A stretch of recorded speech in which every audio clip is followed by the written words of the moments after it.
Next up, we have Milana coming up on the story of an attention seeker. Milana Prakash, 27, is a published author of three works of fiction. She's a musician, a songwriter, and a painter. She did her MBA from IIM Ahmedabad and is currently employed at the Magnum Ice Cream Company. She mentors and guides aspiring MBA students and occasionally makes content on mental health, hope, and healing.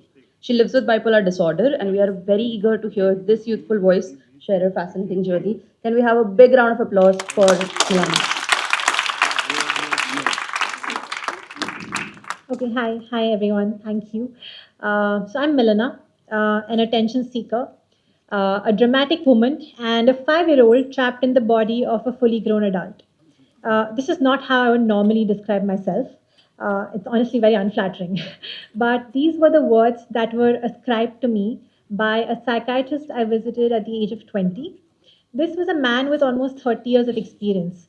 And as I sat in his office and he spewed these words at me, all that I could think of was that, God, I'm such a liar. Maybe I'm such a fraud. Maybe I didn't need to see a psychiatrist in the first place. And perhaps all of this was just some kind of a twisted excuse for my being lazy. And I felt terrible. And then my parents were very confused and they were in fact relieved. They were like, thank God, kuch galat, nothing is wrong with her. She was just acting out. But this was in sharp contrast to what my professors in college were witnessing because I was like a straight A student who was slowly dwindling into madness. There was no corner of the college where I hadn't cried. I would run out of the class crying, hyperventilating. And my professors were pretty understanding initially. So they were like, okay, she's probably just having a meltdown and all of that. But eventually, my breakdowns became so rampant, they became so hard to not notice that it became a bit of a nuisance for them. So they had to come to the conclusion that I needed an academic break. And this was 2 months before I was stated to graduate. And in their eyes, the problem was that this girl having her breakdowns was just a disturbance and was distressing to the others, which is fair in one sense. But so that happened, and I kind of, with my great acting abilities and my negotiation skills, I don't possess either of the two, to be honest. But a stroke of good luck, basically, I convinced them that I could stay, and they let me stay. And I passed, but that's not just it. I topped my batch. I was the highest scoring student that year. Thank you. And for me, it was a in-your-face moment to my professors in all earnestness. Not there was no spite in it, but I just proved them wrong, and I was really proud of myself for that moment. And if this were a movie, this would be my character-defining moment where I got my happily ever after. But this is just the start of a rocky ride. So when I saw my first psychiatrist, he gave me a few pills and he was just like, just go see a therapist. You know? He just dismissed me and he said that I was no longer his problem. So he sent me to a therapist and I visited this therapist who had a decent body of work. She had around 10 to 15 years of experience. She ran a couple of tests on me, the MMPI, Rorschach's, and whatever other tests exist. And then she said, you have schizoaffective disorder with bipolar disorder. I was like, what is this worst of the both worlds combination that you're throwing at me? And I heard of schizophrenia and I'd heard of bipolar disorder, but suddenly to be told you have both was pretty terrifying. And I didn't know enough to know that this is, I'd heard enough and I had a lot of terror in my head. So when I heard it, I was just like, this is the end of the world. And again, my perplexed parents were taken aback because they were like, what is this? One doctor saying nothing's wrong with her, a psychologist is saying she has this horrendous sounding mental illness, and they were devastated, to be honest. I was still okay, but their life was almost shattered. So at home, we were all playing this game of concealment where my parents would think they would try to pretend like everything is okay. I would pretend like everything is okay. But internally, we were all freaking out. So, and then that happened, but my dad's job took us to Gurgaon.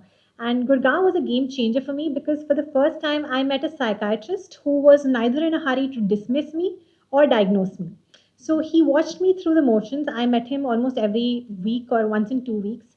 And as we interacted, he let me kind of unravel myself. And over the different seasons that I went through, he realized when I had a proper hypomanic episode that this is clearly bipolar disorder. Unlike the first time when I was absolutely losing it over a diagnosis, the second time I was more relieved. I'm not a doctor. I dropped biology after 10th standard, so my understanding of the brain and body are pretty limited. But you have Google, and I did what most doctors don't like. I did a bit of a Google search, and I figured that the symptom profile matched what this diagnostic criteria was stating. So, in a sense, I was relieved because I could finally explain what was happening to me. So, armed with that diagnosis and a couple of strong medications, I got my first job at The Economist. I was 21, I was one of the youngest employees over there globally, and I had made a great set of friends. I never had those many friends in my life, but having found my own tribe really helped me. And they paid me decently for a 21-year-old, so I was very happy in that state. But then, the pandemic struck, and I think everyone was going through their own battles. It was a particularly difficult time for all of us. And in the throes of the pandemic, rather in the peak of the pandemic, I had what seemed like a break from reality. So it wasn't full blown psychosis, but it was definitely a state of impaired reality testing. So I was not very coherent, and I had to tell my folks at work that I would not be able to work. And I was dreading that conversation. So my psychiatrist wrote me a letter, which I just meekly submitted to them. And I said, look, this is what is happening. And I expected them to kick me out because they would probably say, we're really sorry, but we can't keep an employee who's not able to bring their best self to the work to work. But surprisingly, they said you take as much time as you want, and we are in no hurry to kind of expedite your recovery process. You take as much time as you want. We're not going to cut your pay and just get better. And I was very surprised because I didn't see it coming from a mile away. But when they said that, I had deep gratitude because I did not expect it. But it's funny because if I had a physical ailment, they would have definitely given this luxury to me. But somehow, what is a basic hygiene factor seemed like something to be very grateful for because it was a mental health issue. That said, I'm still thankful to them. And then I got better with whatever new medications I was on, etc. And I returned, but I felt like my heart wasn't there. I didn't want to work there anymore, not because I wasn't thankful, because I felt I'd outgrown that need. So then I decided, let me join an MBA college. I'd written the CAT twice before this, and I had a very average percentile of 80. And frankly, 80 doesn't sound that bad, but it doesn't take you anywhere in India because we're so competitive. So I joined some tier 3 college. I paid the money, and I got a text from them saying we have additional seats left. If you know anyone who wants to join, please hit this link. And somehow that felt like an insult to my intelligence because I felt like I didn't want to go to a college where people are desperately selling seats. And my parents saw how upset I was. So they said, if you want to try again, you should try again. And I think my parents have been the biggest pillars of support I could have ever asked for. So I said, let me try again. And I worked really hard. But more than my hard work, I think it's my parents' prayers and whatever good luck, God above, call it whatever. But something worked for me. And I got a good percentile and I got calls from all IIMs except Bangalore and Calcutta, which I'm not very perturbed by anymore. And I converted all of them except one where I was waitlisted. That's not the point I want to dwell on though. At all of my interviews, I told them about my bipolar disorder for the sole reason that I didn't want it to come as a surprise in case I needed some kind of an accommodation later on. So I'd seen from my experience at The Economist that there's a potential that I might need to take a break. And I didn't want to spring it as a surprise to them that, I have this illness, now you have to deal with it. So I came clean to them. So I said, this is what I am. If you're okay with it, you take me. I didn't put it that way, but that's the underlying motive behind it. At my IIM Ahmedabad interview, we spoke about mental health for almost 20 minutes in a 40-minute interview. And at the end of it, I wasn't sure if I'd convert, but I was just happy. I felt content that at least, there was a fruitful conversation that these people were willing to engage in. So that happened, and then I converted. And on the very first day of college, I ran into one of the professors who took my interview. I'm very bad at names. I'm very bad with faces, and I think a few of you must have figured that out already. But he recognized me, and he said, "Weren't you the girl who spoke about her mental health?" And I was flattered, but I was also like, "Have I met you before?" But it was a little embarrassing. But anyway, so I was very grateful for that mention, honestly. And then he went on to tell me about how he had a loved one who was dealing with bipolar disorder.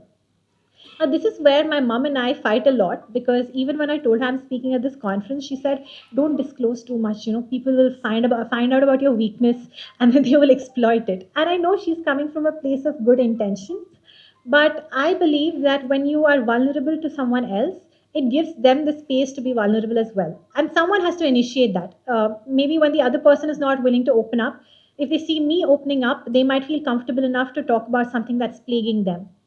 And that's what I did in most of my interviews. And the fact that the professor trusted me enough to tell me about his loved one dealing with bipolar disorder was, it was a good, I felt good about it. And then, when I got into college, there's a saying at IIM Ahmedabad that if you can survive the first term at IIM, you can survive anything. I scoffed at it. I was like, yeah, I mean, I've seen so much worse. I've dealt with the demons in my head. This is going to be a piece of cake. The truth is, I was barely hanging by a thread over there. There was an allowance of 5D grades, which you can take, and anything below that, if you get anything additionally, you fail. You have to repeat the year. I had two Ds by the start of the second term. And I was freaking out. I was like, how? I mean, if I get a few more Ds, I'll be out of this. I'll have to repeat this dastardly year. Somehow I stopped at that. I didn't get more Ds. But I had to be hospitalized because I was coping in very unhealthy ways. I was self harming almost every day. So my doctor was like, this is not sustainable. So you better get hospitalized. I went to the hospital, came back. The funny thing about hospitalization is that there are two kinds of responses. One is either people are shocked, they're like, you went to a psychiatric hospital, you must be really crazy. Or the other is they pretend like, Acha, what is the big deal? Come back. And it's a very weird experience being at a psych hospital because it's a very strange place. You have nurses walking in the middle of the night to see if you're breathing. It feels like an invasion into of my privacy. So, so I mean, I'm coming from that space, and suddenly I have to pretend like nothing is wrong. So it was quite funny, and I was struggling to deal with it, and I had to deal with academic pressure on top of that. Somehow I passed, this time at the bottom of my batch. So I say I'm an institute ranker from the bottom.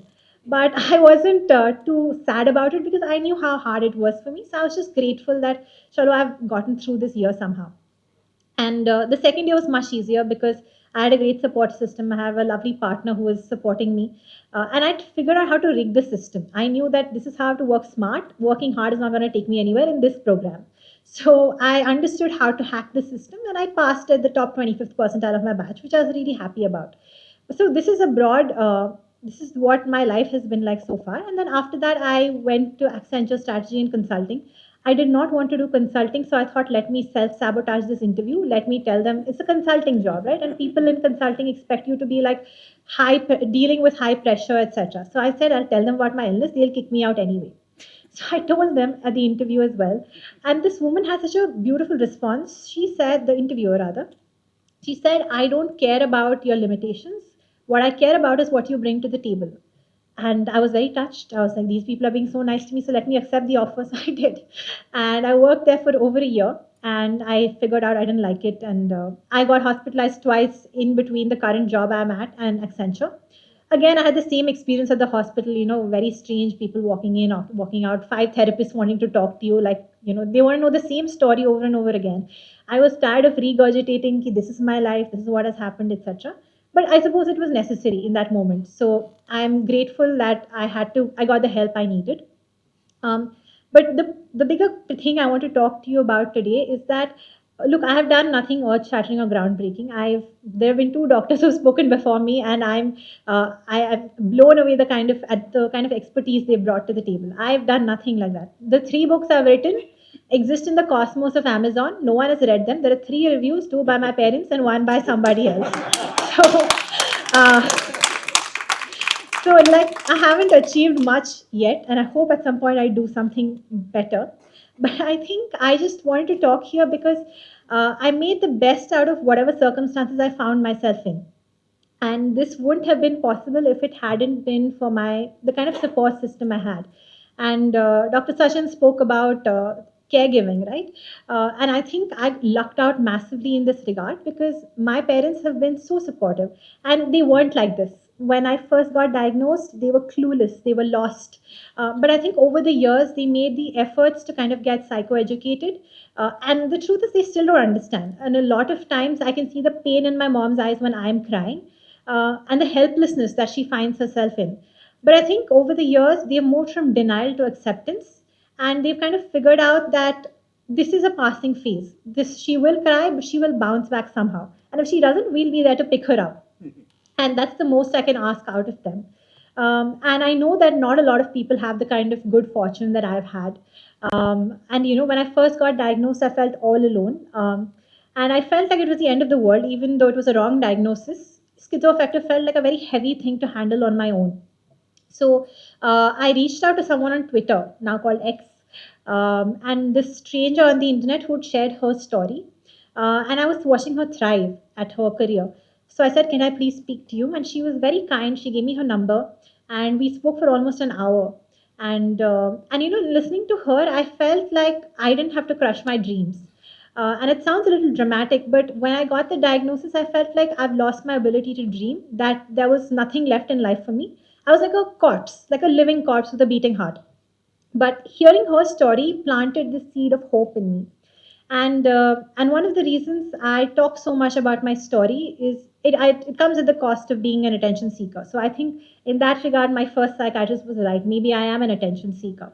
But if given an opportunity, I would go on top of every mountain to scream and shout my story for two reasons. One is because there's a small narcissist in me who is very proud of how far I've come. So I'm not going to pretend like I'm this Mahatma who's doing this solely for the others. Of course, it's also for myself. But I'm very bad at maths. Okay, so I know that for every 10 people calling me an attention seeker, there will be two people who walked up to me and said that my story made them feel less alone. And because I'm bad at maths, I think 2 is greater than 10. So somewhere, I think that gives me the high that I really want. And I've been fortunate enough. I keep harping back on how fortunate I've been, because I know a lot of families don't understand mental health the way my family has understood. Of course, behind my back, I've had extended relatives whispering and calling me all kinds of things, but I don't pay much heed to it. I know that people in India, not just in India, I think even across the world, there is a lot of shame, stigma around, and shock. I think shock is one thing we don't talk about.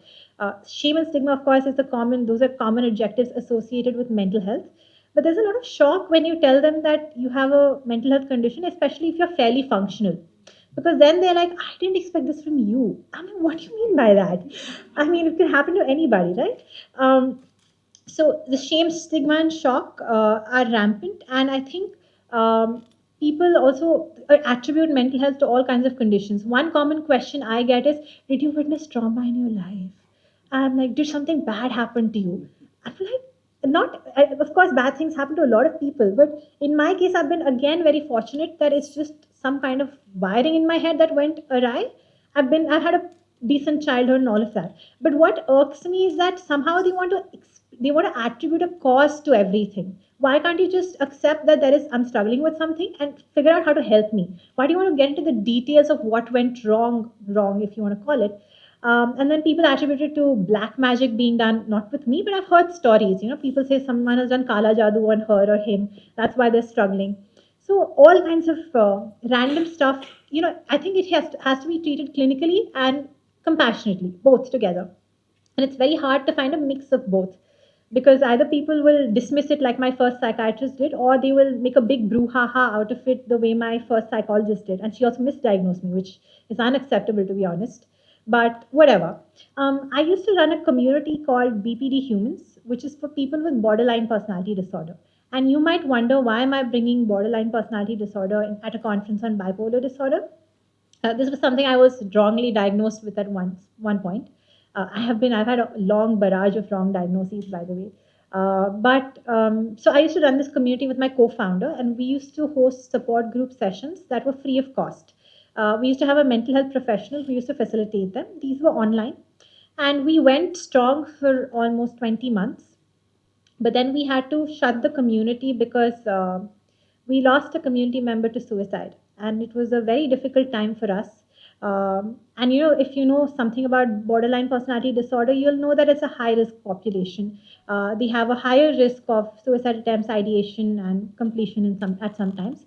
And we felt, my co-founder and I, we felt that we could not keep the community safe, and we were not safe ourselves. So we had to shut it down. Our work was featured in the Quint in the midday when we did a lot of programs. But again, I bring this up because in running that community, I realized that while people have different diagnoses, of course, BPD was a common denominator for all of them, but people have comorbidities. They have they're seeing different mental health professionals. Someone seeing a psychiatrist, someone seeing a psychologist, someone seeing both, different medications. But there's and different stories, most importantly, because we all have different lived experiences. One thing that ties us together is a spirit of resilience, and I think that is that is what has helped us rise up each time we fall. And I don't want to give give you a wrong impression that I've really risen up and everything is beautiful in my life right now. I still struggle. I am still on medication. I still do therapy. I still flirt with death and dying quite often. And but I haven't. I mean, I think I've been clean for over 1.5 years now. Something I'm really happy about. But thank you. But the idea still crosses my mind, so I'm not going to lie. But I think over the years, I've really understood that this is always just a passing phase. I need to weather it out. So I've learned that if I survive the night, maybe tomorrow will be a better day. Maybe the next day might still be bad, but it's just about waiting and delaying till the best time comes back. And I think I don't want to romanticize bipolar disorder, but I think I've had lighter manic episodes. I've had hypomania. So I've been fortunate again. This is probably the 10th time I'm mentioning fortunate in this talk. But when I was in my ecstatic highs, that's when I've been at my creative best. I think the books I've written, I managed to, the songs I write, everything, they've largely been a product of my hypomanic episodes. And for that, I'm very grateful to this illness. It's evil, it's a menace, and it's wreaked havoc. I've lost a lot of money in my hypomanic episodes, to the point that now my dad, every time I have a hypomanic episode, will be like, "Should I freeze your card?" I'm like, "Don't do that. I'll be fine." And I hate it because I love spending. I love splurging money. And when I'm hypomanic, I'm unhinged. I'm like, okay, this is my money. I'm going to spend on whatever I want. I think over the years, I've figured out that everything will pass, and I just need to weather it out. So I wrote a couple of words actually, which is now the mantra I live my life by, which is that I want to accept the good things with gratitude, the grind with grace. Everything is transient. It's just a passing phase. And I remind myself of this. Thank you. Thank you. So I remind myself of this each time I feel like this is the end of the world. And and I know that the way I've been lucky, not a lot of people have the kind of support, because there are people who are struggling in silence. There are people who are struggling and their voices go unheard. But I still feel that, and I don't think someone on the internet or some stranger sharing their story will ever replace the kind of support that a family member can extend. But just the way someone from the internet supported me at a dark time, I feel that if whoever's willing, of course, I feel the more we share our stories, the more people feel, they feel like they're not the only ones. Maybe we can offer them a straw of hope and a little twig that can keep the flame in them alive till they find the right kind of support system. And I think mental health professionals play such a pivotal role in this process, because if I had stayed with the first psychiatrist, I don't know if I would have lived this for this long. But the two psychiatrists I've worked with over the past 7 years, they've really, really transformed my life. And I'm a working professional. I can tell you, I hate it when someone calls me on a weekend. But I have to be honest, I've called my psychiatrist so many times on weekends and I've troubled them. And they've been so unflinchingly patient with me. And I think it's important that I recognize the efforts they put in, because mental health professionals play such a strong role when they're compassionate and empathetic. And I think I wish more people had access to the right kind of professionals. And I think that is the biggest gap I see in our society in terms of mental health. There are two things. One is access, the other is affordability. While I understand affordability is often not in our hands, if we have a strong repository of people we can trust, then recovery can be so much more easier. And I feel bipolar disorder is a beast anyway. It is a beast, however, that can be tamed with a little bit of patience and a lot of compassion. And I think patience plays the most important role. Patience has to come from your own self and from the support system around you. Um, and most importantly, I just feel like resilience is also a factor of what comes inside from inside and what others uh, project towards you. Because I can pick myself up if I fall once, but if I keep falling, I need someone to stand behind me like a rock. So I think a little bit of compassion is all that we can show, and that really takes us a long way. So that broadly concludes my talk, and I just want to say that the attention seeker in me is really happy and grateful for the attention you've given me today. I'm grinning from ear to ear like a Cheshire cat because I'm incredibly grateful. And thank you to Vijay sir and team for giving me this opportunity. And it's an honor and privilege to be here. So thank you. Thank you so much for the talk. There is this saying that you don't have to uh, change the entire world. Sometimes if you change one person, that's a life well lived. And even if that's one person is you, that's just as good enough. And I'm very sure that you have touched more than one lives. Um, Everyone sitting here, I'm sure, is touched, and yours is a story that says that, like you said, the diagnosis doesn't have to stop you from dreaming, and it doesn't have to put you in a box at all. Thank you so much for coming here today.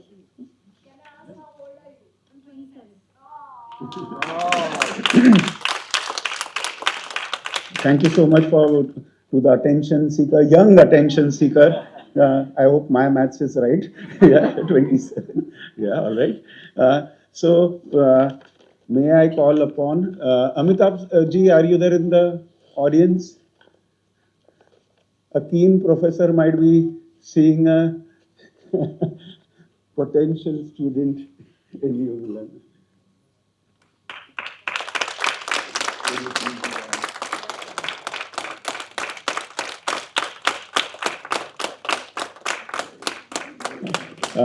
Sir, just a second.